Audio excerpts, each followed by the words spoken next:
Muy bien, mi nombre es Eric Daniel Morelos Santana, formo parte del laboratorio de neuromodulación en el Instituto Nacional de Psiquiatría. En el instituto se ha trabajado desde más o menos el año 2000 con estimulación magnética transcraneal, eh, no particularmente yo, pero sí otros investigadores, principalmente el doctor Jorge González Olvera.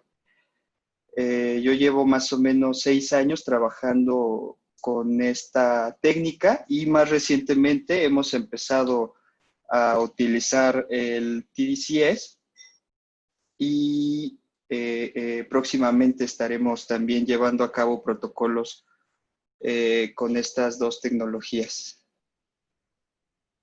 Bueno, para empezar vamos a comenzar con algunas abreviaturas que serán importantes conocer. Le llamaremos TDCS a la estimulación transcraneal de corriente directa. Vamos a ver en muchos estudios estas dos localizaciones del Sistema Internacional 1020, el F3, que digamos es un electrodo del eje del lado izquierdo. Vamos a ver mucho también F4, digamos el electrodo equivalente del lado derecho. RTMS, le vamos a llamar así a la estimulación magnética transcraneal repetitiva, lateral, dorsolateral prefrontal cortex, que es la corteza prefrontal dorsolateral izquierda, la estimulación theta burst intermitente y la estimulación magnética transcraneal. Aquí se me fue, en vez de corriente directa es repetitiva. Bueno, actualmente la adicción se considera un padecimiento cíclico. Este padecimiento inicia con la intoxicación o digamos con el abuso de ciertas sustancias donde se activa principalmente el sistema de recompensa.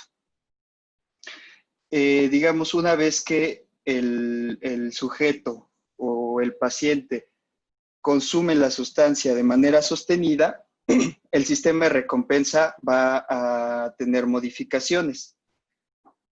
Una vez que la sustancia no está, estas modificaciones van a seguir estando en el cerebro y van a llevar a otro tipo de cambios en el paciente, que va a ser de manera general un estado negativo o un estado de afecto negativo, que por ejemplo se puede caracterizar por anedonia, por ansiedad, y este estado negativo pues va a llevarle a otro estadio de este ciclo, que es la preocupación o anticipación por consumir la sustancia. Entonces es en este último estadio donde ocurre un fenómeno llamado craving. El craving van a ser pensamientos relacionados con el deseo de consumir y un estado de preocupación o de activación para conseguir la sustancia. Este estado de craving va a llevar nuevamente a un nuevo consumo y bueno, así se va a perpetuar este ciclo que actualmente es como se conceptualiza el problema de adicción.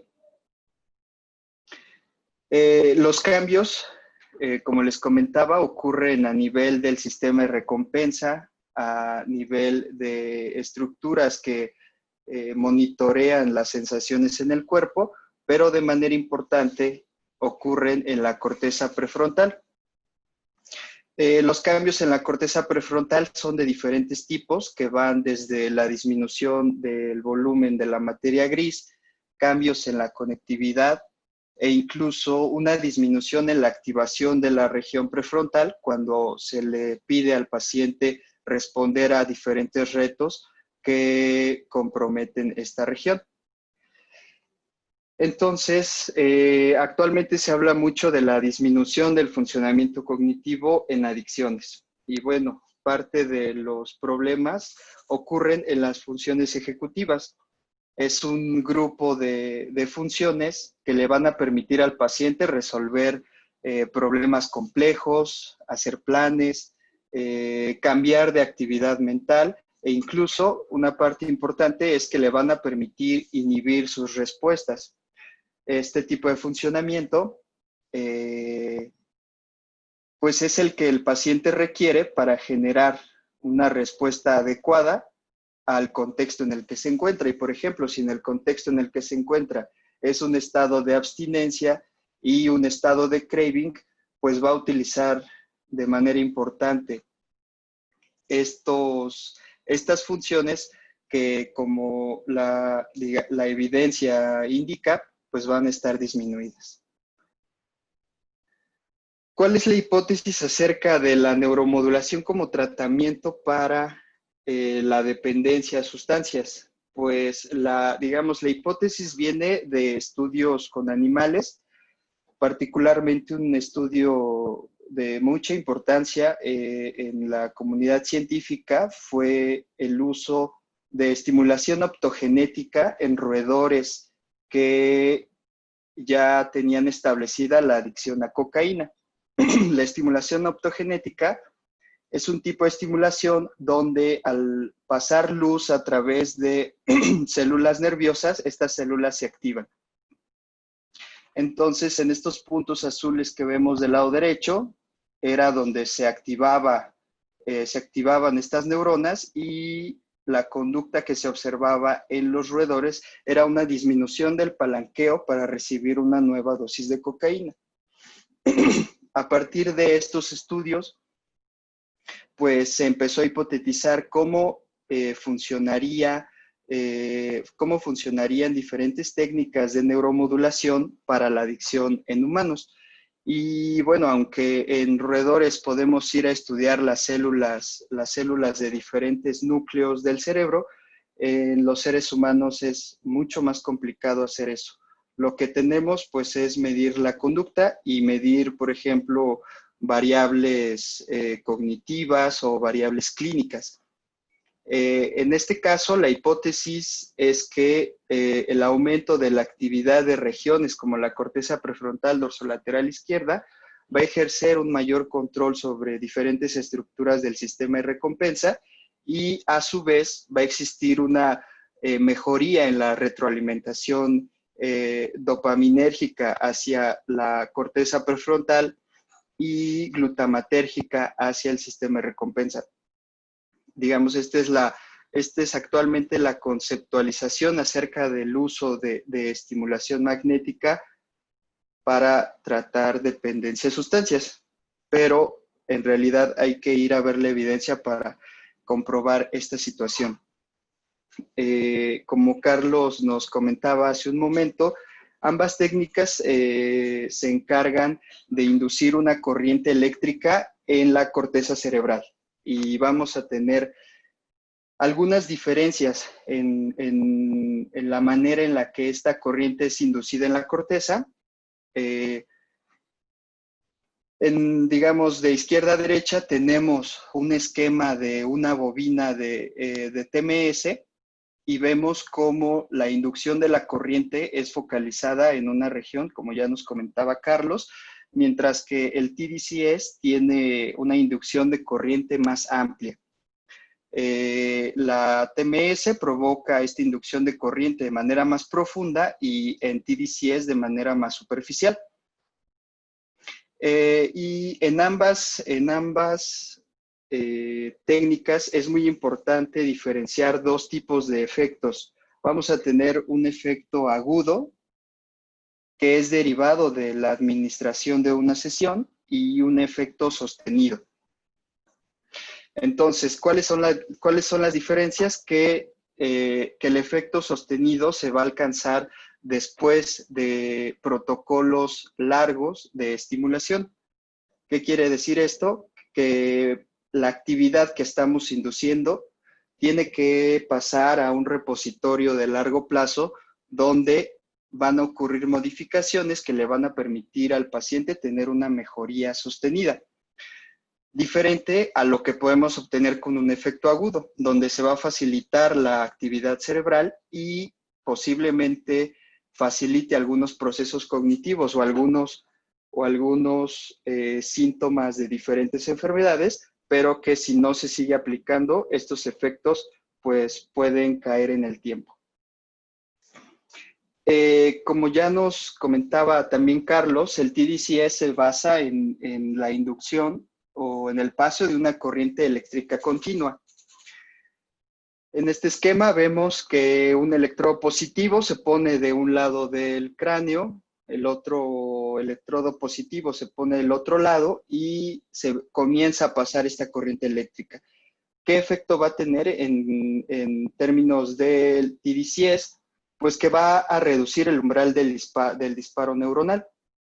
¿Qué quiere decir? Las neuronas se van a hacer menos negativas y esto va a permitir que su activación se facilite, ¿de acuerdo?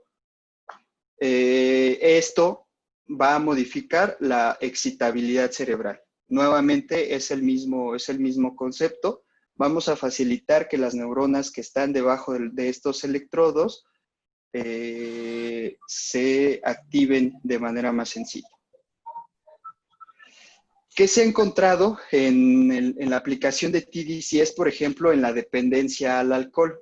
En este estudio muy interesante, se aplican 5 sesiones de TDCS, digamos, esta modalidad catódica, donde el electrodo positivo se coloca del lado izquierdo, el negativo del lado derecho. Digamos, este montaje de estimulación va a ser el más utilizado y se buscó estimular la corteza prefrontal dorsolateral durante 20 minutos, durante 5 sesiones y tuvieron un grupo sham. ¿Qué es lo que vemos en las figuras?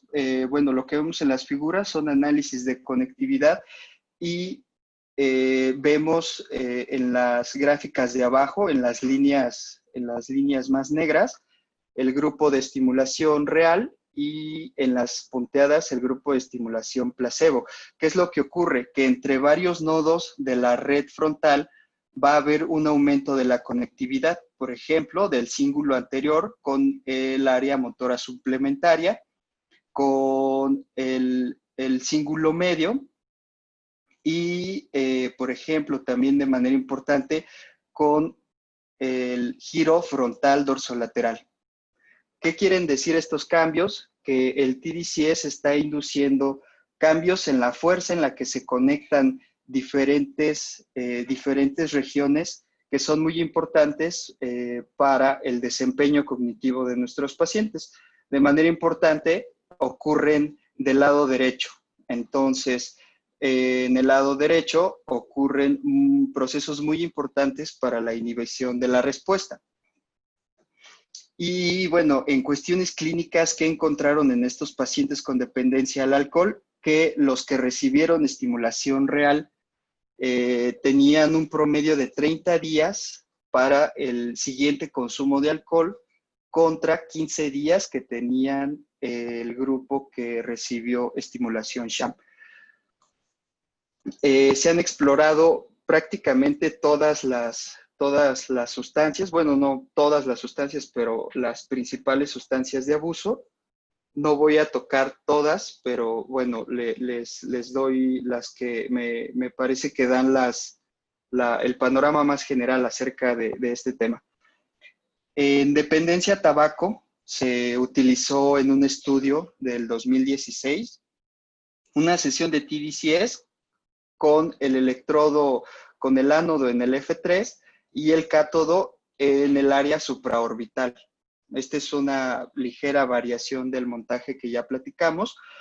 Tuvieron 20 minutos de estimulación y únicamente les pusieron ese mismo día, unas horas después de la sesión de TDCS, un experimento donde metían en un cuarto a estos pacientes con dependencia a tabaco y les permitían libremente fumar. Pero les indicaban que trataran de resistirse el mayor tiempo posible a empezar a fumar. Lo que observaron los investigadores fue que los pacientes que recibieron el TDCS real podían tener un mayor tiempo para empezar el primer consumo de tabaco e incluso consumieron menos tabaco que los que recibieron estimulación placebo.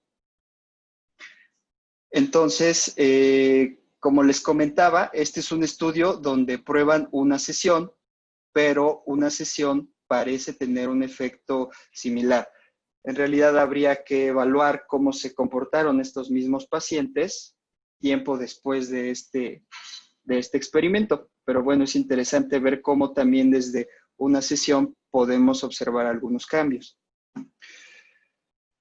El TDCS también se ha probado en dependencia a cocaína con el montaje que ya les comenté para estimular la corteza prefrontal dorsolateral izquierda.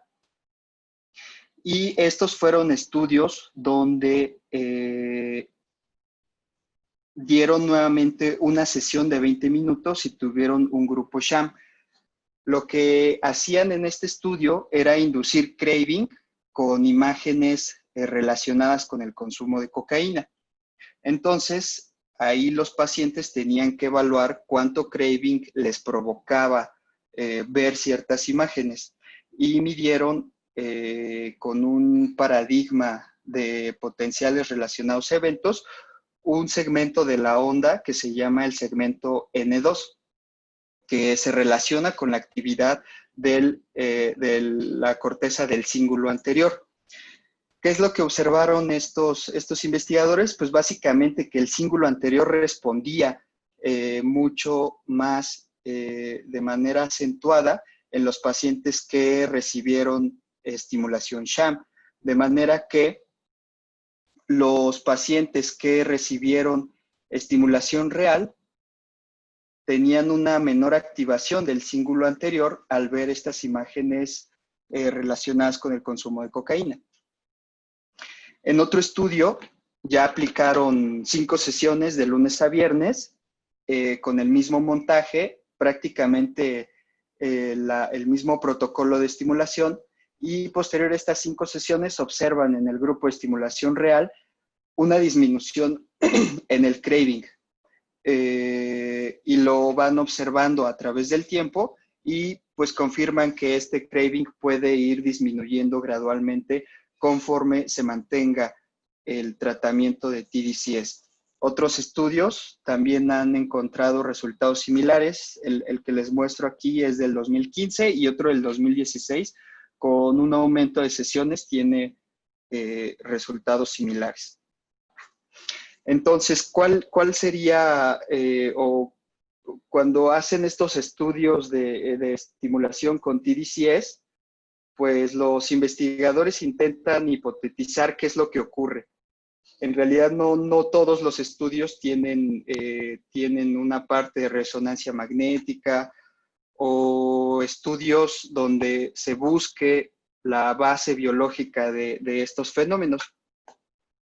Algunos otros estudios con neuroimagen pues han intentado estudiar este tipo de fenómenos y en un estudio del 2019 pues se encuentran, utilizaron el mismo montaje, de hecho 13 minutos de estimulación, un poquito menos que los estudios que les presenté, en sujetos sanos. Y lo que observan estos investigadores con PET es que existe un aumento de los niveles de dopamina en el estriado ventral derecho. Y esto lo relacionan con tareas, con un aumento en los niveles de atención y el desempeño en tareas de memoria. Como les comento, con una sesión de TDCS. Entonces, ¿qué es lo que ocurre? Pues la hipótesis parece ir en la dirección en la que ya se ha planteado, que la estimulación prefrontal va a modificar la actividad de regiones del sistema de recompensa y posiblemente con la aplicación sostenida puedan permanecer estos cambios a través del tiempo. En realidad es mucho de lo que se está tratando de estudiar. La estimulación magnética transcranial como ya veíamos al principio de la plática, pues es un tratamiento aprobado por la FDA para el tratamiento de depresión resistente a tratamiento y trastorno obsesivo compulsivo. Aquí vemos una figura. Esta es la bobina de estimulación, que forma un campo magnético de gran intensidad y cruza los tejidos de la cabeza hasta llegar a la corteza cerebral. Hay diferentes aplicaciones. Tenemos aplicaciones de pulso único, que genera un potencial de acción y nos permite medir, por ejemplo, actividad motora en diferentes músculos del cuerpo del paciente. Y cuando tenemos pulsos repetidos, es decir, ya tenemos un patrón de emisión de estos pulsos, pues podemos obtener modificaciones duraderas. De manera muy general, las altas frecuencias producen una facilitación de la actividad de la región estimulada y las bajas frecuencias disminuyen la actividad de la región que estimulamos. En dependencia a sustancias, lo que más he estudiado es el uso de altas frecuencias de estimulación, es decir, de 5 Hz en adelante. Los más comunes son 10, 15, 20 Hz, y más recientemente el uso de estimulación Theta Burst, que se conoce como Theta Burst intermitente. La estimulación magnética transcraneal también tiene evidencia de activación de diferentes regiones relacionadas con el sistema de recompensa. Y aquí lo que observamos es un aumento de la actividad dopaminérgica después de una sesión de TMS. En este caso, encuentran en regiones del cíngulo anterior este aumento de actividad dopaminérgica. En otro estudio encontraron cosas similares, que en la región dorsal del núcleo caudado existía también un aumento de la actividad dopaminérgica. Y bueno, estos estudios ya son algo viejos. Sin embargo, a partir de esos estudios, por ahí del 2007, por ejemplo, fue que se empezó a estudiar de manera más sistemática el uso de TMS en dependencia a sustancias, al menos en dependencia a cocaína. Se ha utilizado en diferentes, como les comentaba, en diferentes sustancias. Por ejemplo, en dependencia al alcohol, un estudio del 2015 aplicó TMS de manera bilateral. 10 Hz, primero del lado izquierdo, luego 10 Hz del lado derecho durante 10 sesiones. Entonces, lo que los investigadores encuentran es que existe efecto, al menos en dependencia al alcohol, efecto por parte de los dos lados. No encuentran diferencias entre estimular el izquierdo o estimular el derecho, únicamente encuentran un efecto en el tiempo, es decir, antes y después del tratamiento. Reportan disminución del craving en estos pacientes. Otros estudios exploraron, por ejemplo, dependencia a metanfetamina y, por ejemplo, en este estudio se utilizó un protocolo de un HER que es inhibitorio sobre la corteza dorsolateral izquierda durante 15 minutos. Entonces, lo que hicieron en este estudio fue inhibir la región que el resto de los estudios han estado activando. Lo que encuentran es que existe un aumento del craving inducido por claves. ¿Qué quiere decir? Cuando a los participantes que consumen metanfetamina les inhibimos el lado izquierdo, pues tienen mayor craving. Entonces esto sigue, sigue en la dirección de la hipótesis que ya estuvimos manejando desde el principio. El lado izquierdo va a ser un lado importante para el control de craving y cuando lo inhibimos, el craving aumenta. Entonces, este estudio es muy interesante porque, aunque se inhibió, los resultados fueron contrarios a lo que se obtiene cuando aumentamos la actividad. Entonces, esto solo se ha hecho en dependencia a cocaína, perdón, a metanfetamina y no se ha replicado en ninguna otra sustancia. En dependencia a cocaína hay diferentes estudios publicados. De hecho, como pueden ver, son alrededor de 6 estudios. ¿Y qué es lo que han hecho de manera general estos estudios con dependencia a cocaína? Pues es estimular el lado izquierdo, principalmente, estimulación bilateral de la dorsolateral, y más recientemente el uso de bobinas en forma de H que estimulan la corteza prefrontal digamos, a gran escala e incluso llegan a estimular partes de la corteza de la ínsula. Las frecuencias que se han utilizado pues son principalmente altas frecuencias que van desde los 10 Hz hasta 50 Hz con Theta Burst, y todos se han dedicado a estudiar craving. Algunos han intentado estudiar otras variables como la ingesta de cocaína, craving inducido por claves, o el consumo riesgoso de sustancias, por ejemplo. De manera muy general, los estudios apuntan a una disminución del craving en protocolos pues muy poco homogéneos, ¿de acuerdo? Desde una sesión con 10 Hz, 10 sesiones con 15 Hz, 8 sesiones, 20 sesiones. En realidad hay poco consenso acerca del protocolo a utilizar, pero bueno, al menos con los protocolos de altas frecuencias que se han utilizado, se están obteniendo relativamente los mismos resultados. Nosotros estuvimos trabajando aproximadamente en los últimos 3 años en un estudio donde aplicamos TMS a 5 Hz en la dorsolateral izquierda, medimos control inhibitorio y diferentes mediciones cognitivas. Sin embargo, la variable principal en ese estudio es el craving.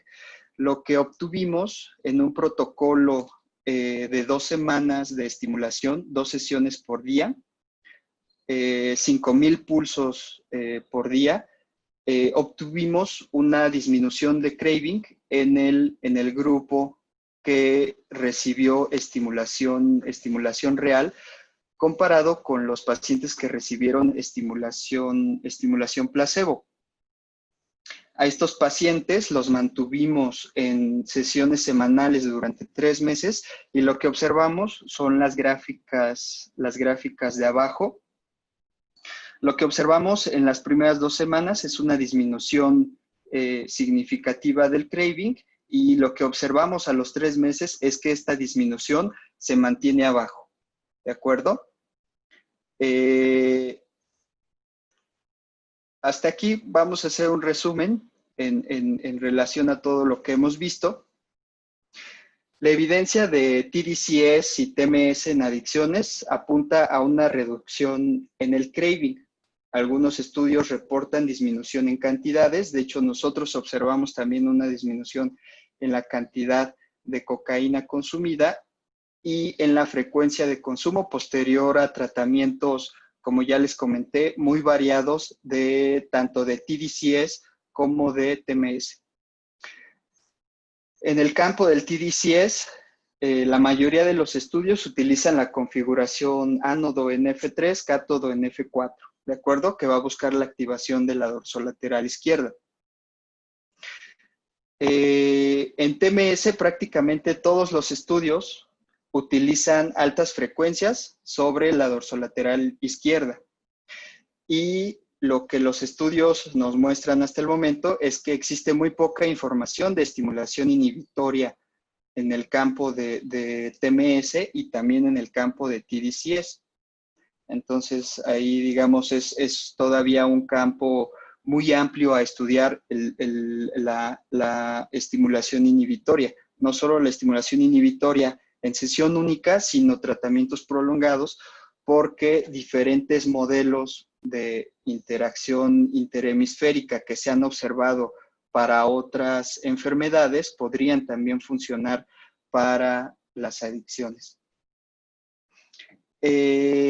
Bueno, ¿qué es lo que nos queda discutir acerca de esta evidencia? Pues que el craving es una medida de desenlace importante en el tratamiento de las adicciones. Ya lo vimos en este modelo cíclico de las adicciones. Va a ser un predictor muy importante de recaída y va a inducir nuevos consumos. También el craving es una medida importante, un predictor importante para la severidad del cuadro adictivo. Sin embargo, pues no es la única variable que podemos estudiar.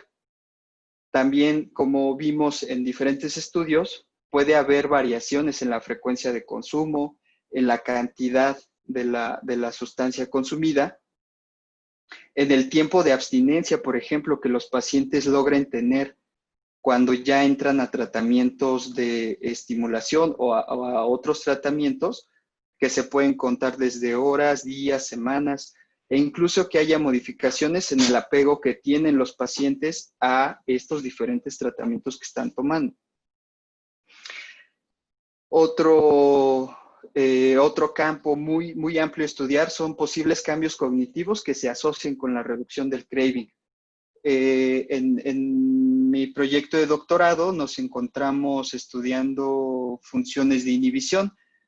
Lo que la literatura nos dice es que existen cambios en el craving, pero cognitivamente no sabemos a qué variables se estén debiendo estos cambios. Sin embargo, las funciones de inhibición, esta capacidad para detener una conducta, pues es un campo importante estudiar.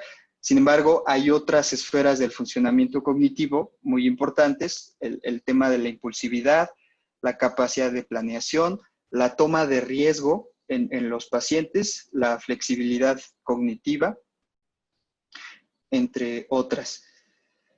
Sin embargo, ¿cuál es la limitante actualmente para afirmar o darle un nivel de efectividad mayor a estas dos técnicas? Pues es principalmente que los estudios se hacen en muestras pequeñas, ¿de acuerdo? Son estudios que requieren que los pacientes se desplacen a los centros de estimulación, a los centros de investigación de manera diaria, y pues eso en una población, digamos, con dependencia a diferentes sustancias puede resultar muy importante. Por ejemplo, en cuestiones de abandono de tratamiento, que los protocolos son largos, pueden durar una semana o pueden durar 4 o 5 semanas, y pues los rasgos de impulsividad que son muy característicos en pacientes con dependencia a sustancias. Como les comentaba, la efectividad de la aplicación de estas técnicas está en estudio. Sin embargo, con lo que se tiene hasta el momento, es suficiente para sugerir la utilidad inicialmente para el control de craving. Como les comentaba, es la variable más estudiada y puede funcionar para ese síntoma. Sin embargo, pues es necesario que estas dos técnicas de estimulación se manejen en contextos de tratamientos múltiples, ¿de acuerdo? Sobre todo en cuestiones de farmacoterapia y psicoterapia, ya que, bueno, hasta el momento no podemos afirmar que este tratamiento vaya a funcionar en todas las esferas problemáticas del paciente. Aunque, bueno, hay esferas que van a mejorar con ambos tratamientos, por ejemplo, el estado de ánimo, ¿no? Sin embargo, hay otras habilidades que los pacientes deben adquirir para recuperarse de este tipo de problemas que no siempre se los podemos dejar solamente a estas dos técnicas de estimulación. Y bueno, por mi parte sería todo. Ahí tienen mi contacto si tienen algún comentario después o si les interesa el tema. No sé si haya preguntas. Ok, muchas gracias. A ver, nos pregunta Edson Meléndez. Al igual que con la estimulación magnética transcraneal, ¿se presume que el efecto excitatorio de la TDCS depende de la dopamina, glutamato y el inhibitorio de GABA? Bueno, en ese caso, no se tiene la evidencia, digamos, tan directa como en TMS. Inicialmente lo que sabemos es que el TDCS va a reducir el umbral de disparo de la neurona, pero en la corteza donde se aplican estas técnicas hay diferentes tipos de neuronas que predominantemente liberan diferentes neurotransmisores. Entonces, podría ser que la efectividad de liberación de estos neurotransmisores se modifique con el TDCS, pero va a depender mucho de qué tipo de neurona sea. Ok, pasamos a la siguiente. Nos preguntan también si se han utilizado en pacientes con demencia para mejorar las funciones cognitivas. Nos pregunta Pilar Martínez, María del Pilar. Pues sí, ambas técnicas se han utilizado para ver cambios en diferentes variables de personas con deterioro cognitivo leve, enfermedad de Alzheimer, que de hecho ya la doctora Ruda Alcalá en sesiones anteriores nos platicó del tema. Sí se han utilizado y los cambios que se han observado son principalmente en la capacidad de adaptación del paciente a su entorno, digamos, estas variables de funcionamiento general en los pacientes, y todavía hay mucho que explorar en el tema de funciones cognitivas, principalmente pues la memoria. En realidad, digamos, en la esfera de funcionamiento cognitivo todavía es poco lo que se sabe. Lo que sabemos un poco más es en la capacidad de adaptación del paciente con demencia a su entorno. Ok. También nos preguntan por ahí si el TDCS en pacientes con marcapasos sigue contraindicado y si se ha aplicado en pacientes con manía o hipomanía.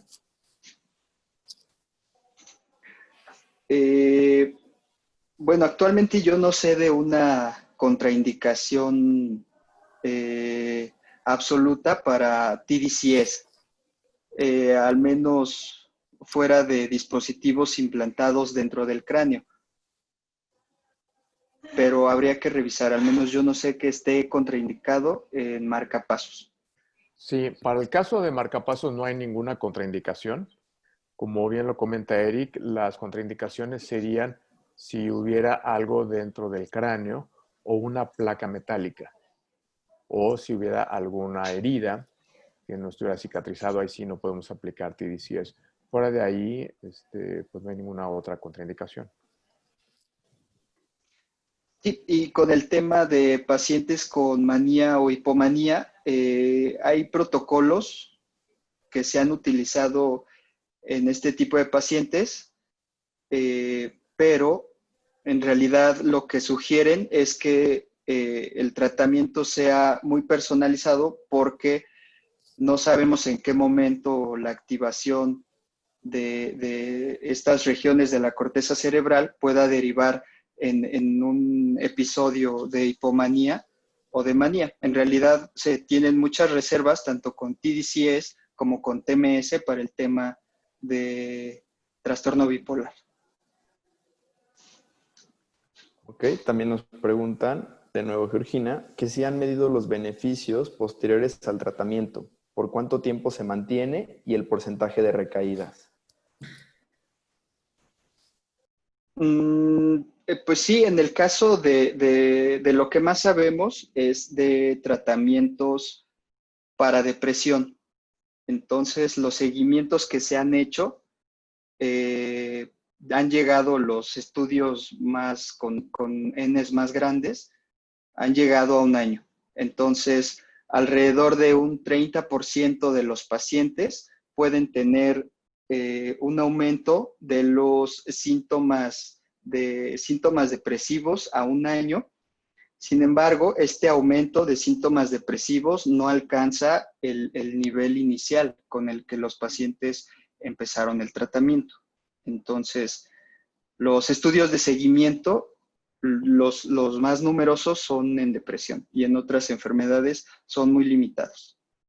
Y creo que faltó bueno, sí, no sé si con esa pregunta haya algún comentario. No, parece que no. Por ahí ven otra. Es que como a mí me sacó a media conferencia, se me borró todo el chat. No te preocupes, creo que veo una más de Edson. A ver. Su pregunta es si existe evidencia de que la neuromodulación con TDCS promueva la neuroplasticidad mediada por BDNF. Pues sí, sí, únicamente en estudios con animales, en estudios con roedores, sí existen aumentos en niveles de BDNF en diferentes regiones y pues hay una hipótesis acerca de la neuromodulación y de la capacidad de ciertas regiones para generar nuevas neuronas como el hipocampo y que técnicas como TDCS o estimulación magnética transcraneal puedan modificar estos fenómenos. Entonces sí hay estudios sobre eso, sobre todo en animales.